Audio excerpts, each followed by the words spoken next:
चाणक्य नीति प्राचीन भारतीय दार्शनिक, शिक्षक, अर्थशास्त्री और राजनीतिक सलाहकार चाणक्य, जिन्हें कौटिल्य या विष्णुगुप्त भी कहा जाता है, कि एक श्रृंगार है जिसमें राजनीति, अर्थशास्त्र, नैतिकता और मानव व्यवहार पर उपदेश और अनमोल विचार दिए गए हैं।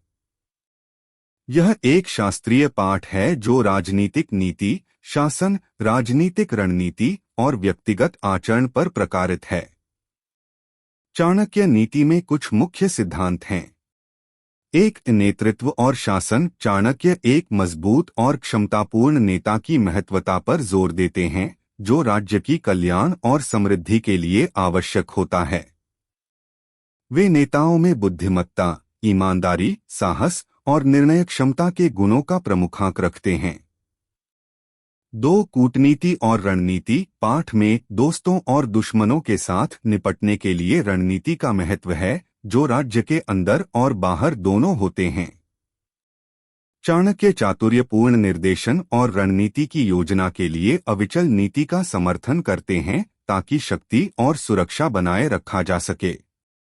3, नैतिकता और धर्म। नैतिकता और न्याय का अपने आचरण में महत्व देने के बावजूद चाणक्य भलाई और सफलता की प्राप्ति में भी नैतिक सिद्धांतों की महत्वपूर्णता को स्वीकार करते हैं। 4, अर्थव्यवस्था और धन प्रबंधन। चाणक्य आर्थिक नीतियों, कर, व्यापार और धन प्रबंधन पर सलाह देते हैं।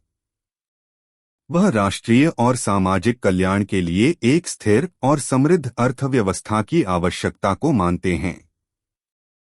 5, व्यक्तिगत विकास। राजनीतिक ज्ञान के साथ साथ चाणक्य नीति व्यक्तिगत विकास और आत्मसुधार के लिए मार्गदर्शन प्रदान करती है। यह व्यक्तित्व अनुशासन, शिक्षा और संबंधों पर शिक्षाएं शामिल करती है।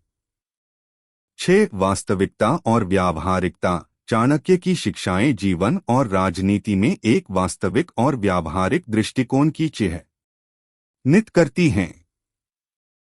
वे मानव प्रकृति की जटिलताओं और दुनिया की अपूर्णताओं को स्वीकार करते हैं, जिन्हें अमलगत समाधान और उपायात्मक रणनीतियों के लिए प्रोत्साहित किया जाता है।